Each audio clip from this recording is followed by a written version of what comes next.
सद्गुरू Gadge Maharaj college Karad, HSC vocational, 12वी accounting and office management paper 1 office motivation, त्यामधलं पहिलं प्रकरण सभेबाबतची सचिवाची कार्ये आणि यामध्ये ज्या काही सभा आहेत या सभांचा आपण आत्तापर्यंत अभ्यास करत होतो। मी प्राध्यापक शरद लाड। यानंतर राहिलेला जो काही सभेबाबतचा जे काही सभांचं विवेचन आहे किंवा सभेचं ज्या राहिलेल्या सभा आहेत त्या सभा इथून पुढे मी चालू करत आहे। त्यामध्ये भागधारकांच्या सभांचा विचार केला की आपल्या लक्षात येतं की भागधारकांच्या सभा या 3 प्रकारच्या असतात। एक नियामक सभा, विशेष साधारण सभा आणि वार्षिक सर्वसाधारण सभा। संचालकांच्या सभांमध्ये संचालक मंडळाच्या सभांमध्ये 2 प्रकार पडतात। संचालक मंडळाची पहिली सभा असते, पहिला प्रकार आहे त्यामध्ये संचालक मंडळाची नियमित सभा आणि संचालक मंडळांच्या ज्या काही कमिटी असतात किंवा समिती असतात या समितीच्या सभा, संचालक मंडळाच्या समितीच्या सभा। संचालक मंडळाच्या नियमित सभा या कायद्यानं वर्षातून 4 व्हाव्यात किंवा 3 महिन्यातून 1 सभा व्हावी असं कंपनी कायदा 1956 नुसार त्यामध्ये तरतूद केलेली आहे। याशिवाय संचालक मंडळाच्या सभा घेण्याचे अधिकार संचालक मंडळाला किंवा संचालक मंडळांच्या अध्यक्षांना असतात। नियमावलीमध्ये जर त्यांनी तरतूद केली असेल तर ते दर महिन्याला किंवा दर 15 दिवसाला सुद्धा सभा घेऊ शकतात। संचालक मंडळाच्या सभा पाहत असताना आपण संचालक मंडळाची पहिली सभा, त्यानंतर संचालक मंडळाची त्यानंतरच्या नियमित सभा, पहिल्या सभेची उद्दिष्टे काय असतात, त्यानंतर नियमित सभांची उद्दिष्टे काय असतात यांचा उहापोह किंवा याचं विवेचन आपण याच्या अगोदरच्या तासाला केलेलं आहे। यानंतर संचालक मंडळाच्या सभांचा दुसरा प्रकार असतो संचालक मंडळाच्या समितीची सभा, समितीच्या सभा। आता समित्या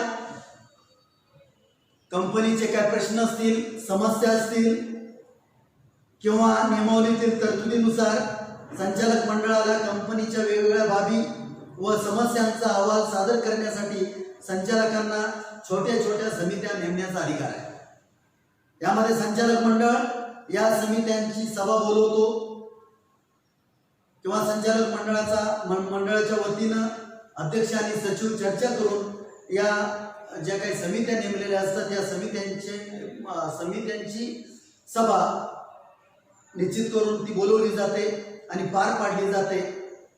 यासाठी कंपनी पार पाडणे याबाबत नियम ठरतात। चिटणीस त्या समित्यांना मदत करतो। म्हणजे संचालक मंडळांच्या समित्यामध्ये 2 प्रकारच्या समित्या असतात। संचालक मंडळाची नियमित सभा,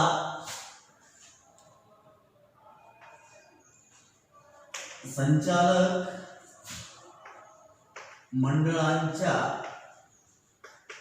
नियमित सभा, या संचालक मंडळाच्या नियमित सभेमध्ये सर्व संचालक उपस्थित असावे लागतात किंवा घनपूर्ती योग्य घनपूर्ती झाल्यानंतर संचालक मंडळाची नियमित सभा होते। आता यामध्ये दुसरा प्रकार असतो की या संचालक मंडळामध्ये कामाचं वाटप केलं जातं आणि जी काय कंपनीची दैनंदिन कामकाज किंवा कामे असतात त्या ती कामं पूर्ण करण्याकरिता संचालक मंडळाच्या समितीच्या सभा किंवा समित्या नेमल्या जातात। काही समित्या तात्पुरत्या स्वरूपाच्या असतात तर काही समित्या कायमस्वरूपी असतात। तर तात्पुरत्या ज्या काही समित्या असतात त्या वेळ प्रसंगी किंवा परिस्थितीनुसार निश्चित केलेल्या असतात, ठरवलेल्या असतात आणि त्या समित्यांची सभा घेऊन त्या समित्या स्वतः एखाद्या प्रश्नावर किंवा एखाद्या बाबीवर किंवा एखाद्या समस्येवर अभ्यास करतात आणि ते त्यांचं कामकाज पूर्ण केल्यानंतर त्यांची सभा घेतली जाते आणि त्या सभेमध्ये आपल्याला ठरवून दिलेले जे काही कामकाज आहे त्या कामाबद्दलचा अहवाल संचालक मंडळाची कमिटी देत असते। उदाहरणार्थ एका कंपनीचे समजा 25 संचालक आहेत आणि 5 समित्या करणं गरजेचं आहे। तर 5 समित्या करत असताना प्रत्येक समितीमध्ये 5 संचालक अशा प्रकारे 25 संचालकांच्या 5 समित्या तयार केल्या जातात. म्हणजे प्रत्येक संचालकाला स्वतःचं स्वतंत्र असं काम असावं किंवा त्याच्याकडे कोणती ना कोणती तरी कमिटी असावी किंवा एकूण संचालकांची जी काही कामं आहेत या कामांचं वाटप किंवा श्रम विभागणी किंवा कामांची विभागणी करण्यासाठी समित्या नेमल्या जातात आणि त्या समित्यामध्ये संचालकांना सदस्य म्हणून नियुक्त केलं जातं. यामध्ये संचालक मंडळाच्या समितीच्या मध्ये तुम्हाला सांगितलं असतं त्याप्रमाणे 2 प्रकार असतात. एक तात्पुरत्या समिती असतात किंवा टेम्पररी कमिटी आणि त्यानंतर परमनंट कमिटी किंवा कायमस्वरूपी कमिटी. समजा कंपनीची सुरुवात आहे, सुरुवातीच्या काळामध्ये ज्यावेळेस सुरुवातीची कामं होत असतात म्हणजेच कंपनी अस्तित्वात आल्यानंतर सगळ्यात महत्त्वाचा प्रश्न असतो भांडवलाचा. आणि मग भांडवलाचा प्रश्न सोडवण्यासाठी कंपनीला स्वतःचे शेअर्स मान्य करून घ्यावे लागतात, अधिकृत करून घ्यावे लागतात. अथॉराइज्ड शेअर कॅपिटल शासनाच्या परवानगीने निश्चित करावं लागतं. मग ते अधिकृत किंवा अथॉराइज्ड कॅपिटल निश्चित करणं किंवा ठरवणं. त्यानंतर एकाच वेळेला सर्व भांडवलाची आवश्यकता नसते, त्यामुळे सर्वच्या सर्व जे काही भांडवल आहे ते विक्रीस काढलं जात नाही किंवा सर्वच्या सर्व शेअर्स विक्रीला काढले जात नाही. त्यापैकी काही शेअर्स विक्रीला काढले जातात, त्याला इश्यू ऑफ शेअर्स असं म्हणतात. त्यानंतर एकदा विक्रीला काढल्यानंतर त्या शेअरला समाजातील लोकांच्याकडून किंवा समाजाकडून मागणी येते. त्यावेळेला ते शेअर मागणी अर्ज कंपनीकडे करतात, शेअर ऍप्लिकेशन करतात. जर कमी ऍप्लिकेशन आली तर काही प्रश्न नसतो, जेवढे ऍप्लिकेशन आले तेवढ्यांना शेअर्स दिले जातात. परंतु कधी कधी जेवढे आपण शेअर्स विक्रीला काढलेले आहेत, समजा 10,000 शेअर्स विक्रीला काढलेले आहेत आणि 15,000 शेअरची जर मागणी आली तर त्या ठिकाणी मात्र गुणोत्तर पद्धतीनं शेअरचं वाटप केलं जातं किंवा शेअरची विक्री केली जाते किंवा वाटप केलं जातं. तर आता शेअर्स बाबत जी काही कमिटी असते सुरुवातीच्या काळामध्ये त्यासाठी तात्पुरत्या समितीमध्ये भाग वाटप समिती ही एक समिती अतिशय महत्त्वाची असते, तात्पुरती समिती. आता आपण या ठिकाणी तात्पुरत्या समित्यांचा विचार करतो. त्या ठिकाणी कंपनीच्या सुरुवातीच्या काळामध्ये ज्या काही समस्या असतात किंवा ज्या काय बाबी असतात किंवा जे काही प्रश्न असतात ते प्रश्न सोडवण्यासाठी तात्पुरत्या समित्या तयार केल्या जातात. आणि या तात्पुरत्या समित्या त्यांचं कामकाज पूर्ण झालं की आपोआप विसर्जित होतात आणि कामकाज जोपर्यंत पूर्ण होत नाही तोपर्यंत त्या अस्तित्वात राहतात. म्हणून या समित्यांना तात्पुरती समिती असं म्हटलं जातं. यामध्ये भाग वाटप करण्यासाठी, भाग भांडवल ठरवण्यासाठी, भाग भांडवल ठरवल्यानंतर भाग वाटप करण्यासाठी, भाग वाटप केल्यानंतर त्याचं शोधन करण्यासाठी किंवा भागांचे पैसे वसूल करण्यासाठी ॲप्लिकेशन मनी, त्यानंतर first call, second call, final call अशा प्रकारे हप्ते पाडले जातात. आणि ते हप्ते जोपर्यंत येत नाहीत तोपर्यंत ही कमिटी कार्यरत असते किंवा काम करत असते. तिला तात्पुरती समिती असं म्हटलं जातं. आता शोधन समिती असते, खर्च असतात. कंपनी ज्यावेळेस अस्तित्वात येतात सुरुवातीच्या काळामध्ये कंपनीचा व्यवसाय चालू नसतो, नुसतंच रजिस्ट्रेशन केलेलं असतं.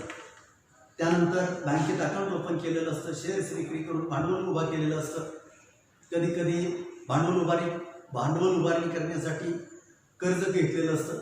अशा प्रकारे उत्पन्नाचे सोर्स स्वतःचे तयार केलेले नसतात, तर जे बाहेरचं भांडवल आहे म्हणजे सभासदांचं किंवा भागधारकांचं भांडवल आणि इतर मार्गाने किंवा कर्ज रूपाने घेतलेलं भांडवल असेल त्या भांडवलाचा खर्च किंवा विनियोग करण्यासाठी तात्पुरत्या स्वरूपामध्ये कंपनीच्या सुरुवातीच्या काळामध्ये ही खर्च समिती किंवा शोधन समिती कार्यरत असते किंवा काम करत असते.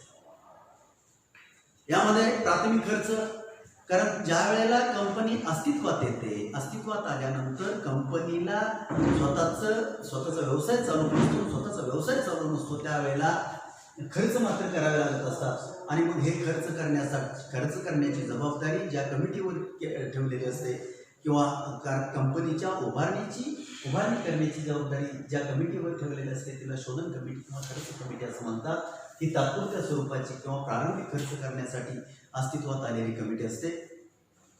त्यानंतर समितीच्या सभांचा दुसरा प्रकार आहे कायमस्वरूपी सभा, कायमस्वरूपी समिती. मग कायमस्वरूपी समितीमध्ये कायमस्वरूपी कामकाज जे काही चालतं किंवा व्यवसाय कंपनीचा चालू झाल्यापासून कंपनी जोपर्यंत अस्तित्वात आहे तोपर्यंत जी कामं करावी लागतात संचालक मंडळाला, ती कामं वाटून घेण्यासाठी किंवा त्या कामांची वाटणी करून घेण्यासाठी किंवा वाटणीसाठी कमिट्या नेमल्या जातात. आणि उदाहरणार्थ आता तुम्हाला सांगितलं त्याप्रमाणे जर एखाद्या कंपनीचे 25 संचालक असतील तर समजा 5 कमिट्या कायमस्वरूपी असतील तर प्रत्येक कमिटीमध्ये 5 संचालक, अशा प्रकारे कामाची विभागणी केली जाते. आणि 25 सभासद किंवा 25 संचालक आहेत, त्या 25 संचालकांना 5 कमिट्यांमध्ये विभागणी करून त्यांची प्रत्येकाची स्वतःची स्वतंत्र कमिटी नेमली जाते. यामध्ये भाग संक्रमण कमिटी असेल, अर्थविषयक कमिटी असेल, खरेदीसाठी एखादी कमिटी नेमली असेल, कामगार कल्याणासाठी कमिटी नेमली असेल, वाहतुकीसाठी कमिटी नेमली असेल किंवा प्रशासन चालवण्यासाठी एखादी कमिटी नेमली असेल, अशा प्रकारे अनेक कमिट्या या कायमस्वरूपी नेमलेल्या असतात आणि त्यांचं कायमस्वरूपीचं कामकाज सुरू करण्याचा अधिकार त्या समितीतील सदस्यांना असतो. आणि परत त्या कमिटीमध्ये जे काही 5 संचालक आहेत, या 5 संचालकामध्ये किंवा 5 सदस्य असतील तर त्यातल्या एकाला अध्यक्ष म्हणून त्याची नियुक्ती केली जाते आणि बाकीचे सदस्य राहतात. म्हणजे 5 सदस्यांच्या कमिटीमध्ये 1 अध्यक्ष आणि 4 सदस्य, अशा प्रकारे कायमस्वरूपी कमिटी जे काय असते किंवा समिती असते त्यामध्ये या समितींची उभारणी अशा प्रकारे केली जाते. त्यामध्ये भाग संक्रमण समिती, भाग संक्रमण समिती या अर्थानं आपण विचार करतो की भागांच्या संदर्भात जी काही प्रक्रिया होत असते त्या संबंधित कामकाज करण्यासाठी जी कमिटी नेमली जाते त्याला भाग संक्रमण कमिटी किंवा समिती असं म्हटलं जातं. शेअरच्या बाबतीत, कारण एखादी कंपनी ज्यावेळेस अस्तित्वात येते त्यावेळेस त्या कंपनीला शेअर मार्केटमध्ये लिस्टिंग केलं जातं किंवा शेअर बाजारामध्ये त्या कमिटीची शेअरची नोंदणी केली जाते आणि शेअर बाजारामार्फत, शेअर ब्रोकर्स मार्फत ते शेअर्स विकले जातात किंवा खरेदी होतात. आणि शेअर मार्केटमध्ये शेअरची खरेदी विक्री किंवा भागांची खरेदी विक्री ही सर्वसाधारणपणे सातत्यानं चाललेली असते. दररोज कंपन्यांचे शेअर्स खरेदी विक्री म्हणजे डेली ट्रेडिंग सुद्धा होत असतं. किंवा एकदा काही सभासद असे असतात की एकदा शेअर्स घेतल्यानंतर ते सतत बदलत नसतात किंवा तसेच ठेवून स्वतःकडे घेत असतात, म्हणजे कायमस्वरूपी ठेवून घेतात.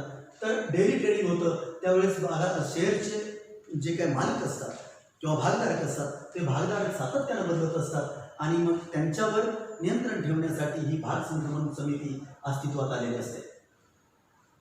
त्यानंतर दुसरा भाग असतो, दुसरी कमिटी आहे अर्थसमिती. अर्थसमितीचा विचार केला की आपल्या लक्षात येतं अर्थ म्हणजे पैशा संदर्भात निर्णय घेण्यासाठी किंवा अगदी सुरुवातीला पुढील वर्षाचं बजेट जे काय किंवा अंदाजपत्रक आहे आदल्या वर्षी तयार केलं जातं. समजा 1 एप्रिलपासून एखादा आर्थिक वर्ष चालू होतं, 31 मार्चला संपतं. 31 मार्चनंतर पुढचं वर्ष 1 एप्रिलला पुन्हा चालू होतं. पण 31 मार्चच्या पूर्वी पुढच्या वर्षीच्या म्हणजे समजा उदाहरणार्थ 1 एप्रिल 19 ते 31 मार्च 20 हे आर्थिक वर्ष आहे आणि 1 एप्रिल 20 ते 31 मार्च 21 हे पुढचं वर्ष आहे. तर या पुढच्या वर्षासाठी जे काही अर्थसंकल्प सादर करण्यापासून, पैशाची तरतूद करण्यापासून, पैशात उत्पन्न कसं येईल आणि खर्च कसा केला जाईल किंवा खर्च कसा केला जाईल, उत्पन्न कसं मिळवलं जाईल, या संदर्भात संपूर्ण कामकाज करण्यासाठी जी कमिटी नेमलेली असते त्या कमिटीला अर्थसमिती असं म्हटलं जातं.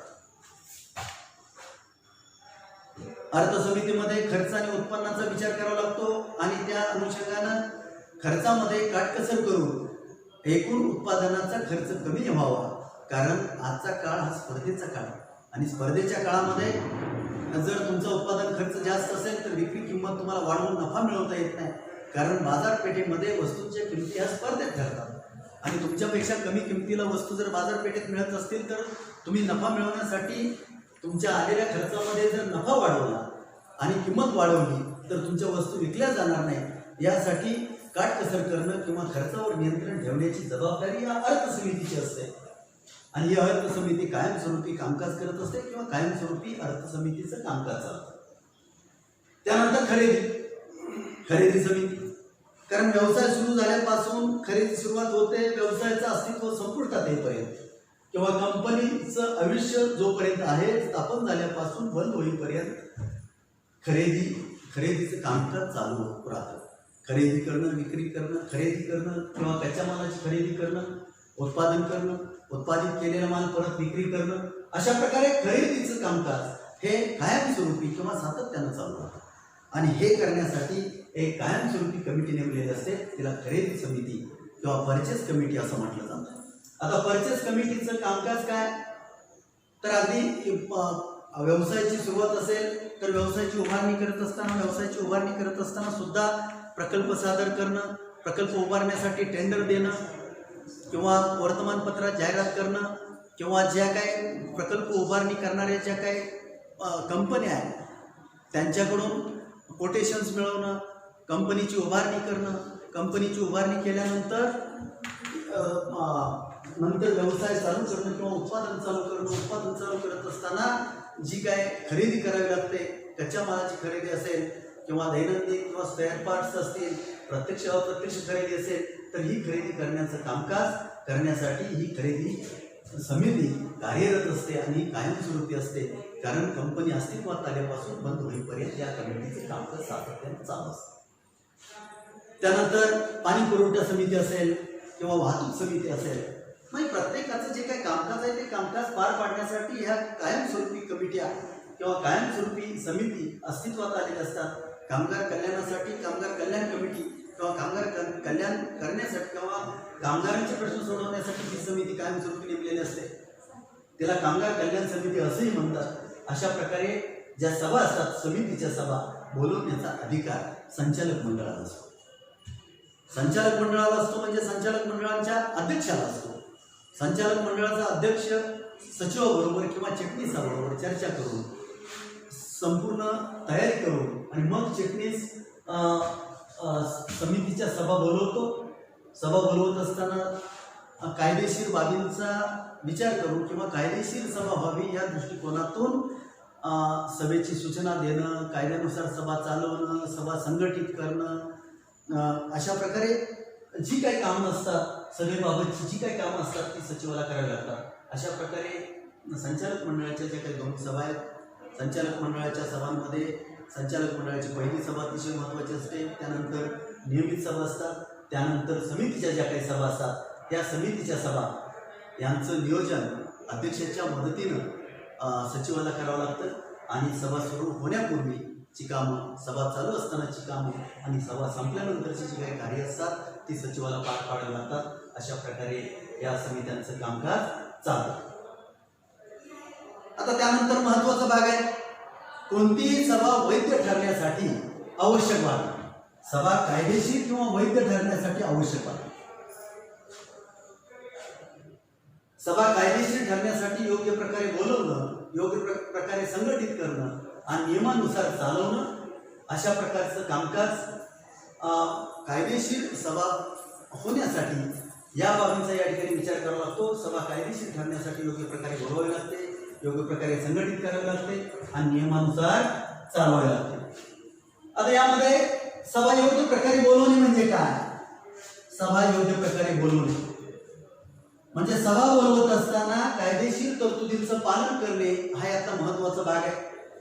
कायदेशीर तरतुदी म्हणजेच कंपनी कायदा 1956 नुसार कोणतीही सभा बोलवण्यासाठी त्यामध्ये ज्या कलमानुसार ज्या कायदेशीर तरतुदी केलेल्या आहेत त्या तरतुदींचं पालन करून ती सभा बोलवली जाते.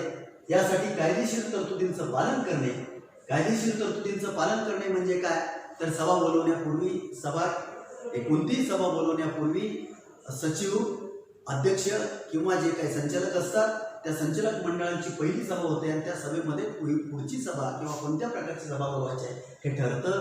सभा एकदा निश्चित केल्यानंतर ती सभा कोणत्या वेळेला, किती तारखेला, कधी घ्यायची आहे, नेमक्या कोणत्या ठिकाणी, म्हणजे नेमकेपणा त्यामध्ये असावा. अशा प्रकारे कायदेशीर तरतुदींचं पालन करण्याची जबाबदारी सभा बोलवत असताना सचिवाची असते. त्यानंतर सभेचे उद्देश कायद्याने मान्य होणे आवश्यक असते. आता कोणत्याही सभेचे उद्देश जे काय, सभा कोणतीही घेत असताना सभा ही कायदेशीर झाली पाहिजे. यासाठी कायद्याला मान्य असणारे जे काही उद्देश आहेत तेच उद्देश किंवा तेच विषय सभेपुढे मांडले पाहिजेत. म्हणजे बेकायदेशीर कृत्य करण्यासाठी एखादं जर एखादी सभा बोलवली जात असेल तर ती सभा अवैध ठरते किंवा वैध ठरत नाही आणि त्यामुळं ते कायद्यानं त्याच्यावर कारवाई होऊ शकते किंवा रजिस्ट्रार असतो. अशा प्रकारच्या सभेवर किंवा अशा प्रकारचे विषय जर तुम्ही सभेमध्ये घेतले तर त्याबद्दल संचालक मंडळावर कारवाई सुद्धा करू शकतो. त्यामुळे सभेचे जे काही उद्देश आहेत म्हणजे कोणते उद्देश असू देत, कोणती सभा घेत असताना त्या सभेसाठी जे काही विषय असतात सर्व विषय हे कायद्यानं मान्य होणारे आवश्यक असतात आणि मग ते सभेमध्ये विषय मांडले जातात.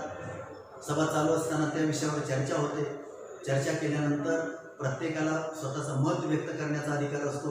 प्रत्येकजण स्वतःचं मत व्यक्त करून नंतर अगदी वेळ पडली तर मतदान सुद्धा होतं आणि एखाद्या प्रश्नावर किंवा एखादा प्रस्ताव किंवा एखादा विषय प्रत्येक सभेमध्ये मंजूर करून घ्यावा लागतो किंवा मंजूर करून घेण्यासाठी सभा बोलवली जाते. तर अशा प्रकारे सभेचे उद्देश हे कायद्याने मान्य होणे आवश्यक आहे. सभा योग्य ठरण्यासाठी किंवा वैध ठरण्यासाठी ज्या काही बाबी आवश्यक असतात त्यामध्ये योग्य प्रकारे बोलवणे हा अतिशय महत्त्वाचा भाग आहे. आता सभा बोलवणारी व्यक्ती ही कायद्यानं मान्य केलेली व्यक्ती असली पाहिजे. म्हणजे कोणतीही सभा बोलवत असताना कोणीही सभा बोलवू शकत नाही. तर संचालक मंडळ असेल तर संचालक मंडळाचा जो काही अध्यक्ष आहे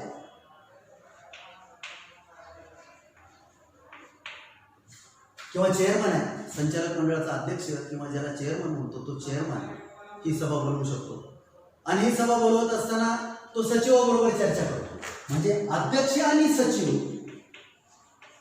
किंवा चिटणीस दोघं चर्चा करून ज्या काही समस्या असतील, जे काही सभेसमोरचे विषय असतील ते विषय निश्चित करतात आणि मग सभा बोलवतात. म्हणजे सभा बोलवण्यासाठी जी काही अधिकृत व्यक्ती असते ती अध्यक्ष असते आणि अध्यक्ष सचिवाच्या मदतीनं चर्चा करून सभेचं नियोजन करतो किंवा सभा बोलवतो. त्यानंतर सभेची सूचना अतिशय महत्त्वाचा भाग आहे सभेची सूचना. कारण सभेची सूचना ही प्रत्येक सदस्याला मिळालीच पाहिजे. सभेची सूचना तयार केल्यानंतर सभेची सूचना म्हणजे काय तर सभा कोणासाठी घ्यायची आहे तर भागधारकांसाठी घ्यायची आहे तर भागधारकांना सभेची सूचना मिळाली पाहिजे. सभा कोणासाठी घ्यायची आहे संचालकासाठी घ्यायची आहे तर संचालक मंडळाला किंवा प्रत्येक संचालकाला सभेची सूचना मिळाली पाहिजे. एखाद्या समितीची सभा असेल तर त्या समितीच्या प्रत्येक सदस्याला सभेची सूचना मिळाली पाहिजे. आणि ही सभेची सूचना तयार केल्यानंतर 21 दिवसाच्या आत म्हणजे ज्या दिवशी सभा आहे त्या सभेच्या अगोदर 21 दिवस सर्व सदस्यांना त्या सभेची सूचना ही मिळालीच पाहिजे असं नियोजन करावं लागतं. आणि त्याशिवाय सभा वैध ठरणार नाही. एखाद्या सदस्याला सभेची सूचना नाही मिळाली असं गृहीत धरलं तरी सुद्धा जाहीर सूचना किंवा वर्तमानपत्रामध्ये जाहीर नोटीस यांना द्यावी लागते. आणि अशा प्रकारे सभा कायदेशीर होण्यासाठी सभेची सूचना सुद्धा कायदेशीर असणं आवश्यक असतं किंवा महत्त्वाचं असतं. सभेच्या सूचनेमध्ये सभा कशासाठी बोलवलेली आहे, कोणत्या ठिकाणी बोलवलेली आहे, किती तारखेला बोलवलेले आहे, किती वाजता बोलवलेले आहे आणि त्या सभेचे जे काही विषय आहेत ते विषय मांडलेले असतात. सभेच्या सूचनेमध्ये जे काही कायद्याने आवश्यक विषय आहेत त्याची मांडणी करणं आवश्यक असतं. त्यानंतर सभेची कार्यक्रम पत्रिका. सभा वैध होण्यासाठी कार्यक्रम पत्रिका सुद्धा नियमानं तयार करणं आवश्यक आहे किंवा कायदेशीर किंवा जी काही कायद्यानं कार्यक्रम पत्रिका कशी तयार केली पाहिजे तशाच पद्धतीनं सभेची कार्यक्रम पत्रिका तयार करणं आवश्यक असतं. ही कार्यक्रम पत्रिका तयार करत असताना या कार्यक्रम पत्रिकेमध्ये सभेचं ठिकाण,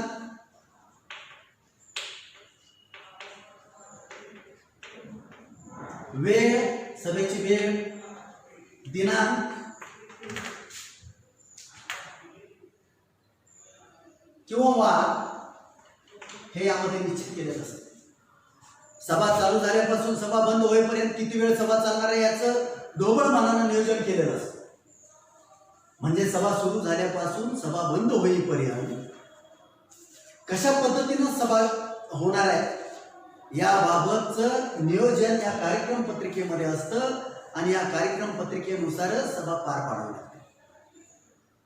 अगदी सुरुवातीला सभा चालू होत असताना घनसंख्या पाहिली जाते, घनपूर्ती पाहिली जाते. कायद्यानं कोणत्या सभेसाठी किती सदस्यांची आवश्यकता आहे, तिघांपूर्ती झाल्यानंतर सभा सुरू होते. तिघांपूर्ती नाही झाली तर सभा अर्धा तास पुढे ढकलली जाते आणि अर्धा तास पुढे ढकलून सुद्धा जर गणपूर्ती झाली नाही तर सभा पुढील आठवड्यामध्ये त्याच दिवशी त्याच ठिकाणी त्याच वेळेला पुन्हा घ्यावी लागते. म्हणजे अशा प्रकारे सभेची कार्यक्रम पत्रिका निश्चित केली जाते की सभा सुरू झाल्यापासून सभा संपेपर्यंत कशा प्रकारे सभेचं नियोजन असेल तर ते सभेचं नियोजन या कार्यक्रम पत्रिकेमध्ये केलं जातं. सभा सुरू झाल्यानंतर सुरुवातीला प्रस्तावना करणं, सर्व सदस्यांचं स्वागत करणं, स्वागत केल्यानंतर सभेचे जे काही विषय आहेत त्या विषयाबाबत माहिती देणं, सभासदांच्या मध्ये विषय मांडून त्या विषयावर चर्चा करणं.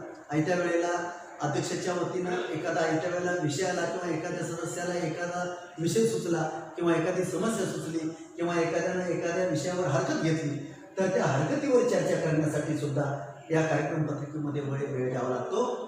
आणि बऱ्यापैकी काही महत्त्वाचे विषय असतील तर सभेचं नियोजन जास्त वेळेचं केलेलं असतं. त्यावेळेला महत्त्वाचे विषय असतात किंवा मतदान सुद्धा काही विषयावर घ्यावं लागतं, त्या ठिकाणी त्याचं सुद्धा नियोजन करावं लागतं. अशा प्रकारे सभेची कार्यक्रम पत्रिका सभेची कार्यक्रम पत्रिका ही जर आदर्श असेल किंवा कायद्यानं तयार केलेलं असेल तर सभेचं यश त्यावर अवलंबून असतं. आणि म्हणून सभेची कार्यक्रम पत्रिका सुद्धा कायद्यानं विहित केलेल्या नमुन्यामध्ये तयार करणं आणि सभासदांना 21 दिवस अगोदर सभेच्या सूचनेबरोबर कार्यक्रम पत्रिका सुद्धा पाठवणं ही कामं त्यांना अवघड करावी लागतात. त्यानंतर सभा योग्य प्रकारे बोलवणं हा एक भाग झाला. वैध ठरण्यासाठी सभा संघटित करणं म्हणजे दुसरा यामधला मुद्दा आहे की सभा संघटित करणं. सभा संघटित करणं. आता सभा संघटित करणं म्हणजे काय तर पुरेशी सभा संघटित करण्यासाठी किंवा सभा चालवण्यासाठी पुरेशा सभासदांची आवश्यकता असते किंवा सभा संघटित करण्यासाठी गणपूर्ती झाली पाहिजे. संचालकांची सभा असेल तर 1/3 सभासद किंवा 2 सभासद किंवा 2 संचालक आणि यापैकी जी काही जास्त संख्या असेल त्याला गणपूर्ती मानलं जातं आणि त्यानुसार सभेची गणपूर्ती झाल्यानंतरच सभा चालू करता येते. भागधारकांची सभा असेल तर सार्वजनिक कंपनीची सभा, सार्वजनिक वार्षिक सर्वसाधारण सभा असेल तर भागधारक 5 भागधारक किंवा नियमावलीमध्ये ठरवून दिलेली भागधारकांची जी काही संख्या आहे त्यानुसार उपस्थित असणं आवश्यक आहे आणि गणपूर्ती झाल्याशिवाय ही सभा चालू करता येत नाही. म्हणजे सभा योग्य प्रकारे संघटित करण्यासाठी सुरुवातीला जनसंख्या आवश्यक आहे. त्यानंतर सभेचा अध्यक्ष नियुक्त करणं महत्त्वाचं आहे. बहुतांशी वेळा सभेचा अध्यक्ष हा संचालक मंडळाचा अध्यक्ष असतो. तर अशा पद्धतीनं संचालक मंडळाचा अध्यक्ष हा सभेचा अध्यक्ष असतो. अशा पद्धतीनं सभेचं कामकाज पार पाडण्यासाठी सभा योग्य प्रकारे संघटित करणं किंवा कायदेशीर ठरण्यासाठी सभा योग्य प्रकारे पार पाडणं आवश्यक आहे. धन्यवाद.